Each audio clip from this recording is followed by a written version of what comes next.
Okay, this is the M1 paper from October 2024. This is question number 7, which is the last question on the paper. So you'd imagine it might be quite complicated. Starts off here with a SUVAT kinematics question. We've got vertical motion under gravity. Then there's a little bit of work here on impulse and momentum. And then once we've done that, we jump back down to some more work on kinematics for the last part. Let's have a read through and see what we've got then. So it says at time t equals 0, small ball is projected vertically upwards, speed 8 meters per second from a fixed point on the horizontal ground. It hits the ground again when t is equal to t1. Ball is modeled as a particle. Can we show that t1 is equal to 1.63? Absolutely we can. Let's make a start to this. So part A. Quick diagram, not overly necessary, but may as well just get used to good habits here. What we've got happening then is this ball is projected with a speed of 8 meters per second, and t is going to be equal to t1 here when it comes back down and hits the ground again. So if I'm doing my SUVATs, we know u was equal to 8. We know acceleration is minus g, so minus 9.8 here. And I want it to return to its original starting place, so the displacement is going to be equal to 0. I'm looking for t, so that's my variable. No interest in v whatsoever. So s, u, a, and t is s equals ut plus half at squared. So let's just put that in. S equals ut plus half at squared. So, sorry, s is equal to 0. 0 is equal to 8t minus 4.9t squared. You should be used to this type of equation. We can take t out as a factor, which leaves me 8 minus 4.9t is equal to 0. So we get t equals 0, which we knew the initial point, or t is equal to 8 divided by 4.9, and 8 divided by 4.9 works out to be what we were trying to get for that first part, 1.63 to 3 significant figures.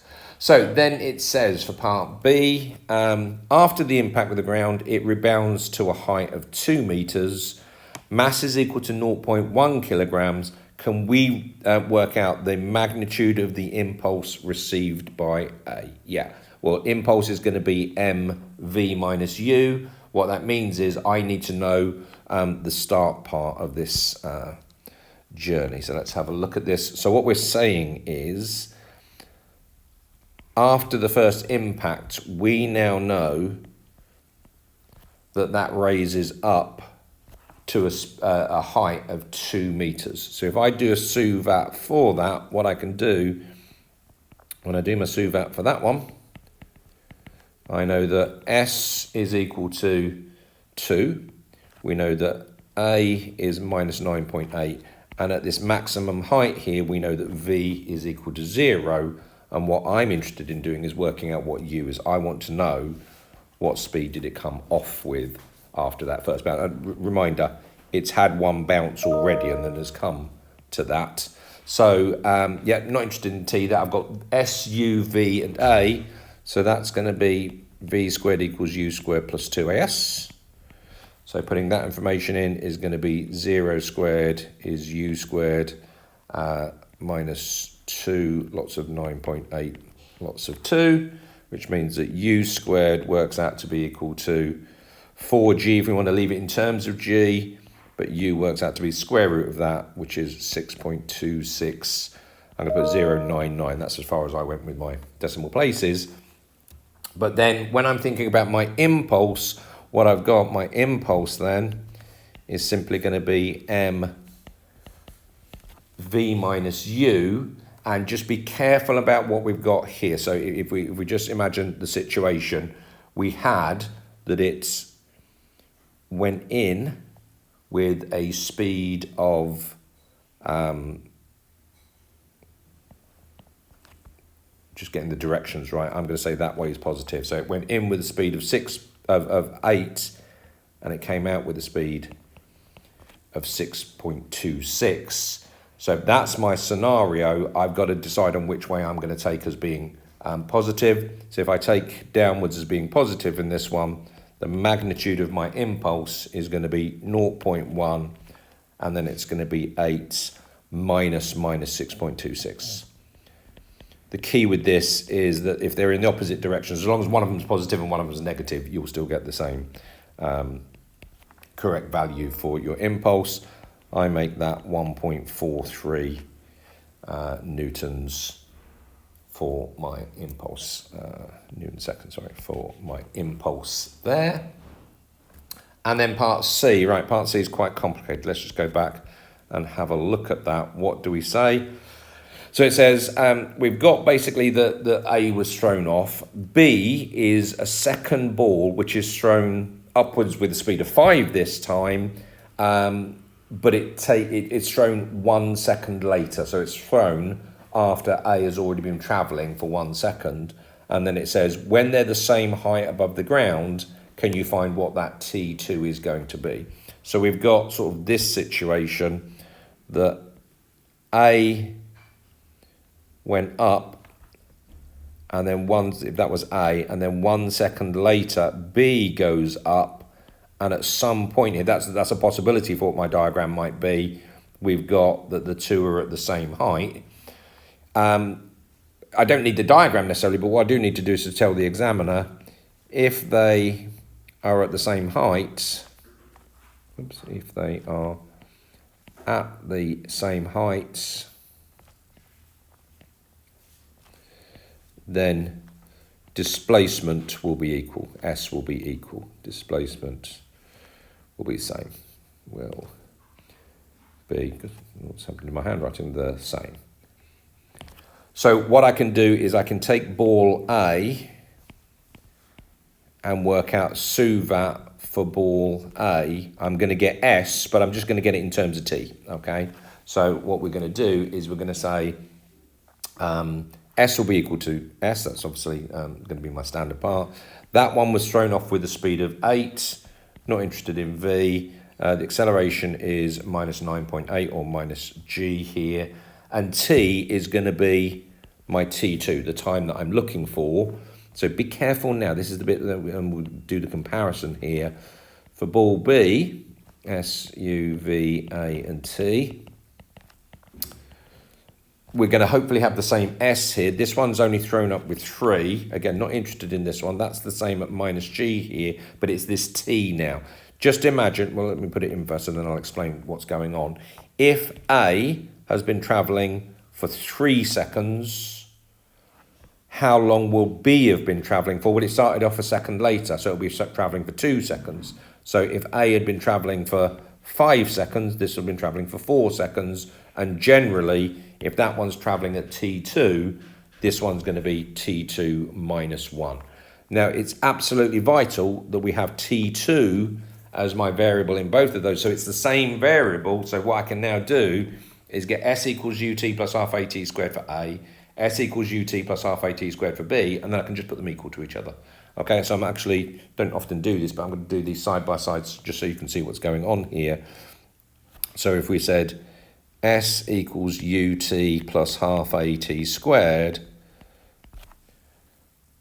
for A, I'm going to get S equals UT, so 8T2 minus plus half AT squared, but plus minus G is what I'm trying to say. So minus G T2 squared over 2. And if I do it over here, I'll get, this time it was U was equal to 5, not 3, I don't know why I've written 3 there. Goodness, that was 5, wasn't it, in the question? So I'm going to get S is equal to 5, and it's T, but T is T2 minus 1. Minus G T2 minus 1 squared over 2. And then what I'm going to do is I'm going to put these two things equal to each other, which looks like some very unpleasant algebra. But that's fine. Obviously, we've got question 7 here, so that's not going to be an easy one when we're doing it. So let's do that. I'm going to say that 8T2 minus G T2 squared over 2 is going to be equal to 5 T2 minus 1 minus G T2 minus 1 squared over 2, and we just now need to go ahead and multiply that all out and see what we get. So 8T2 minus G T2 squared over 2 is equal to 5T2 minus 5 minus, and if I just take the G over 2 out, what's T2 minus 1 all squared? That's going to be T2 squared. It's going to be 2T2, and it's going to be plus 1 there. Just take your time over your algebra. I've done that quite quickly, but if you want to take a little bit longer, make sure you're getting it absolutely right. That's fine.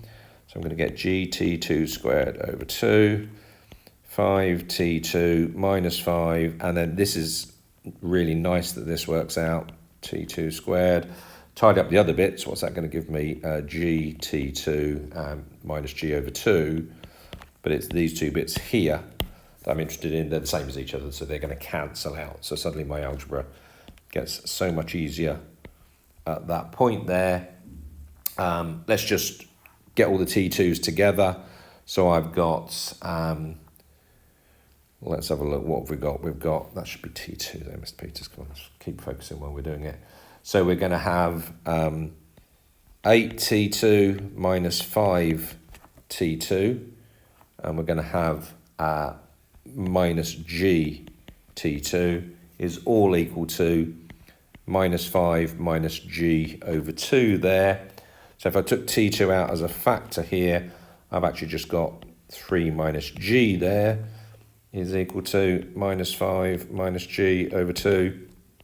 So T2 works out to be that one divided by that one, which works out to be, do it quite quickly now, the video's already been going on for quite a while here, 1.4558, or rather 1.5 seconds if I do it just to two significant figures. Yeah, algebra didn't work out to be that bad as we were going through. And for a question 7, for a last question, that really isn't that difficult. You might need to read through it a couple of times, but certainly part A was dead straightforward.